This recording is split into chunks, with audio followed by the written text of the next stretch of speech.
ધોરાજી નજીક ગમખ્વાર અકસ્માતમાં 4ના મોત। ધોરાજી ભાદર નદીના પુલ ઉપરથી કાર નીચે ખાબકી। ઉપલેટા તાલુકાના માંડાસનથી ધોરાજી તરફ આવી રહ્યા હતા તે દરમિયાન બન્યો બનાવ। i20 કાર ચાલક સ્ટીયરિંગ પર કાબુ ગુમાવતા કાર ડિવાઈડર તોડી પુલ નીચે ખાબકી। પુલ પરથી કાર નીચે ખાબકતા પાણીમાં ગરકાવ થતા સવાર 4 વ્યક્તિઓનું મોત। કારમાં એક પુરુષ અને 3 મહિલા હતા। સવાર 4 વ્યક્તિઓનું મોત।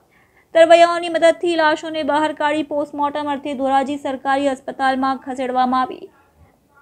ધોરાજી પોલીસ ઘટના સ્થળે દોડી આવી હતી। પ્રવીણ કોયાની, લીલાવતી ઠુમ્મર, દિનેશ ઠુમ્મર, હારિકા ઠુમ્મરના તમામના મોત।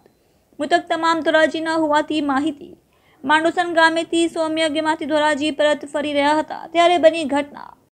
મને મારા ડ્રાઈવરનો ફોન આવ્યો કે ફોર વ્હીલ કે નીચે પુલ ઉપરથી પડી ગઈ છે। એટલે હું ત્યાં ગયો તો ફોર વ્હીલ નીચે પાણીમાં પડેલી હતી।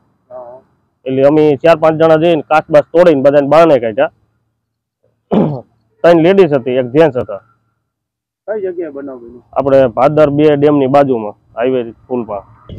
આજે વહેલી સવારે ઉપલેટાથી ધોરાજી તરફ જતા ભાદર 2ના પુલ ઉપર એક એક્સિડન્ટનો બનાવ બનવા પામેલ છે, જેમાં i20 ગાડીમાં એક પરિવાર, જેમાં દિનેશભાઈ કરીને ઠુમ્મર એ વ્યક્તિ હતા ચલાવનાર, અને તેની સાથે તેમના પત્ની, તેમની પુત્રી અને પાટલા સાસુ, એમ ટોટલ 4 વ્યક્તિ હતા, જેની ડ્રાઇવિંગ ઉપરથી કાબુ ગુમાવતા ટાયર પણ ફાટ્યું હોઈ શકે, અને એક બનાવ અનુસંધાને પુલ ઉપરથી નીચે ગાડી વહી જતા અને ગાડીના જે દરવાજા છે તે ખુલેલા નહીં અને બધાનું અંદર મોત થયેલ છે, જે તમામને હોસ્પિટલ ખસેડાયેલ છે અને ગાડી કાઢવાની કાર્યવાહી ચાલુ છે।